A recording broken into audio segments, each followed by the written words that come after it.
Hi, this is Andy from Quick to Draw. I had a question about exporting these videos, pressing on the play button of this Bouchon Freeze sample. And I just want to show you that you come out of your animation on Animation Desk. You click on the export button, which is at the bottom right. You press Photos, Videos, ignore this bit, then you press Next. Then you kind of want it as a cinematic shape, not a ratio 4:3. So I'm going to click on 16:9 ratio. There you go. That's the size the animation is going to be in.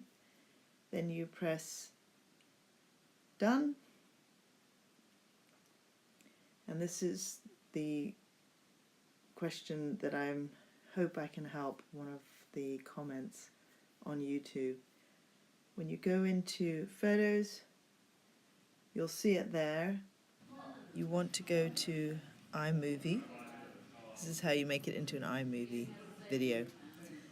Click on there, iMovie,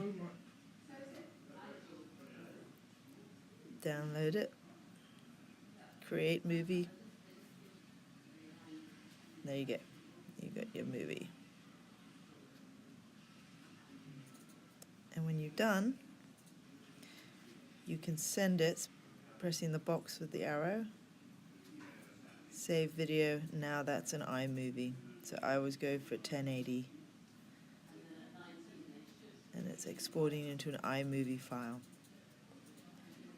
There's the answer to your question. If you want an AVI, you need to go to an app store and get a converter for that. But that's how you do Animation Desk to an iMovie. Hope that helps. Bye.